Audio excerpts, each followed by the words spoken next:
guys, Alex Peak Performance Reviews. Welcome to another vlog and welcome to another video on the Supra. This time I'm here with my engine builder Mark Mosley, and we're here today. I'm finally going to actually have a little look at kind of what's been done initially on the block.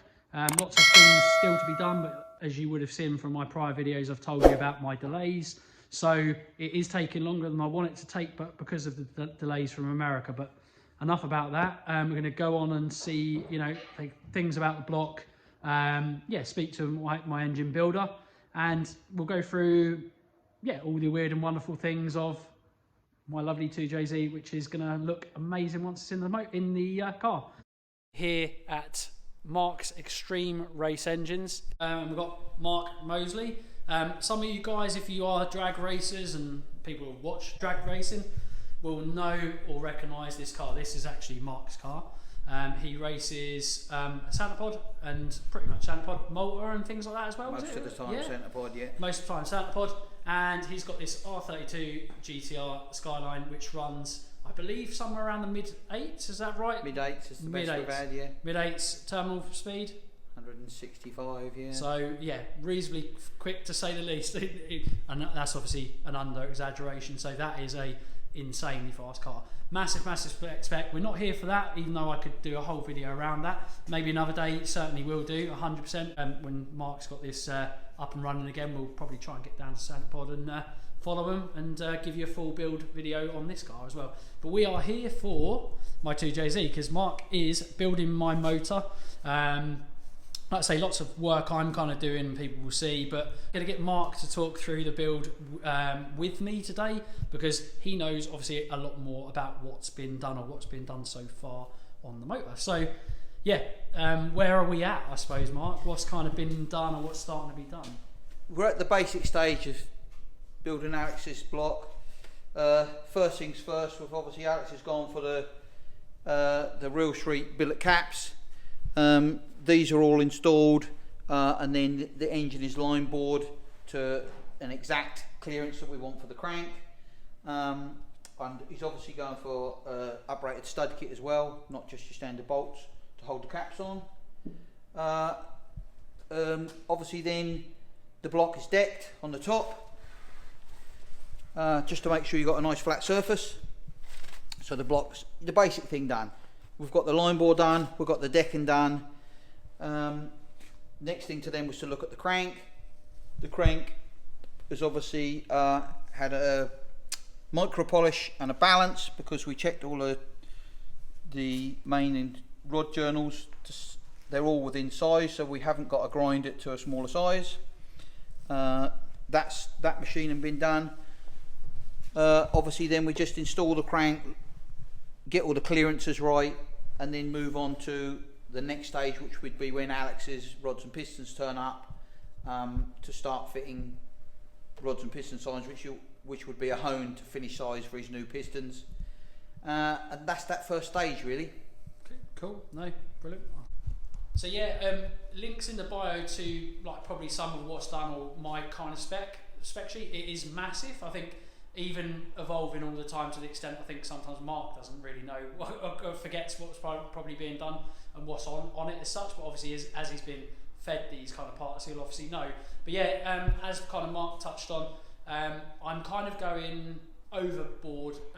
Effectively, this motor probably could take, it's got an internal strength of probably up to around 2,000 horsepower. Insane. We're not building to take that horsepower or the car to that level, because you need even more things like my gearbox. I've already kind of touched on some of my other videos, but it's going to have lots of custom age ARP 625 plus hardware inside as well, because there's a lot more to obviously just getting certain pistons and com rods. There's so much more ancillary equipment as well. I did say this to you guys before, building beyond 1,000 horsepower level is crazy, but the build would probably take more, something akin to 1,500 horsepower all day long. I say all day long for quite some years. So we're building to that level. There's no reason why you couldn't take it to the level of say 2,000 horsepower. It's that kind of build. It's huge. It's over the top.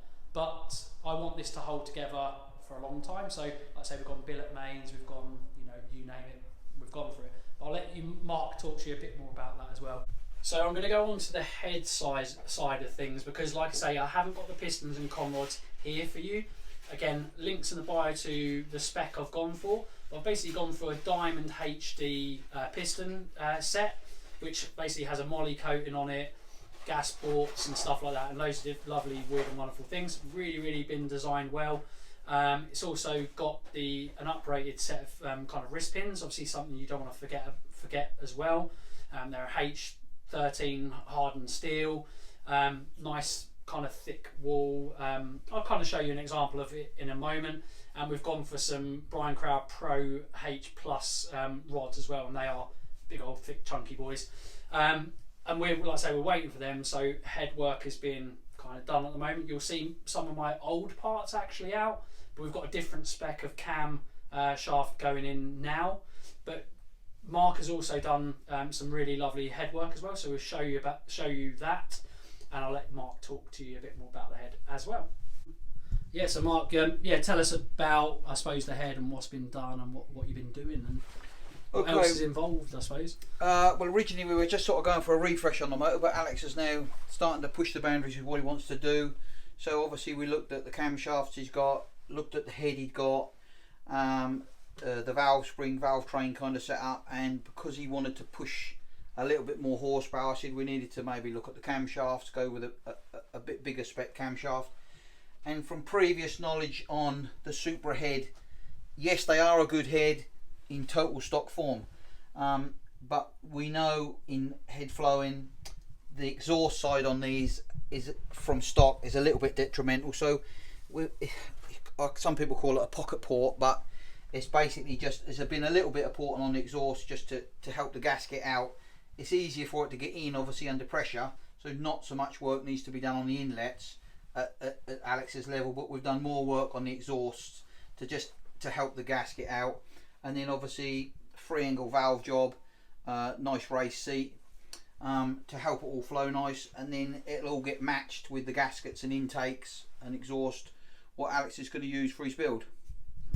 And I should elaborate on that as well. I was talking about the 2000 horsepower strength. There's obviously limitations to every parts you put on a car.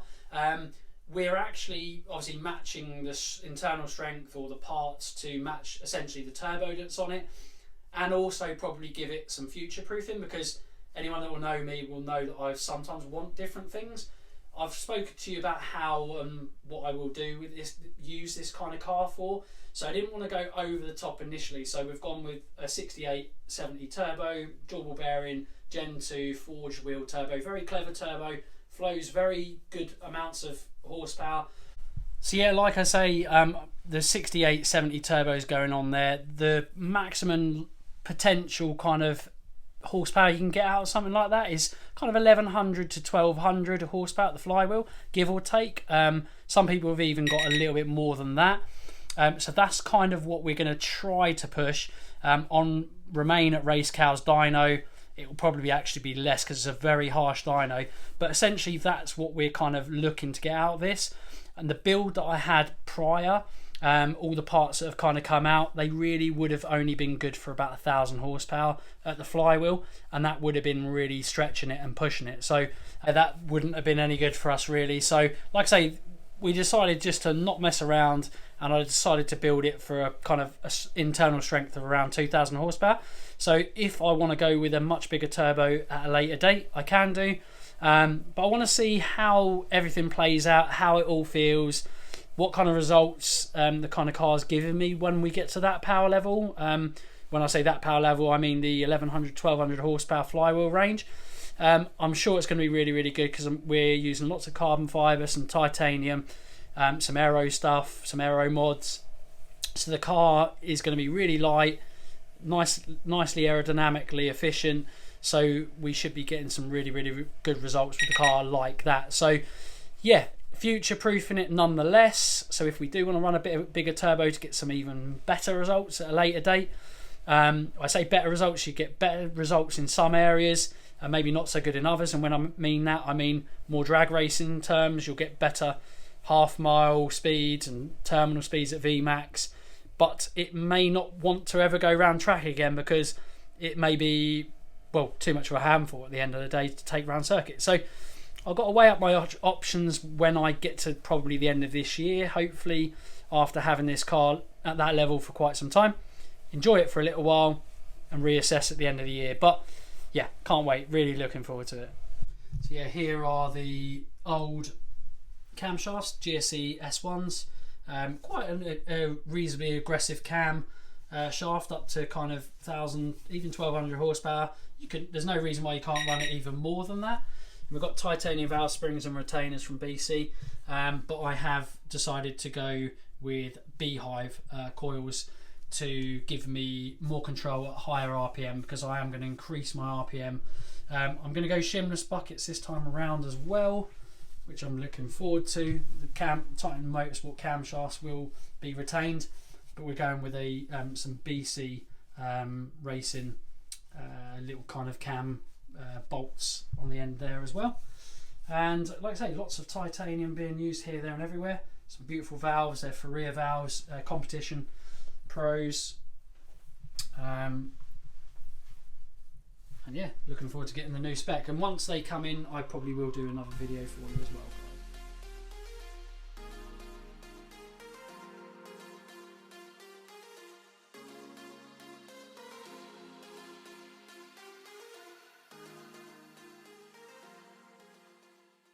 As always, guys, if you've got any comments, please hit us up in the comment section. We'll always like to try and answer all your questions. So any questions you've got about our build, about Peak Performance Reviews, about our Supra, that we haven't kind of let on just yet, by all means ask us some questions. Hit us up in the comment section.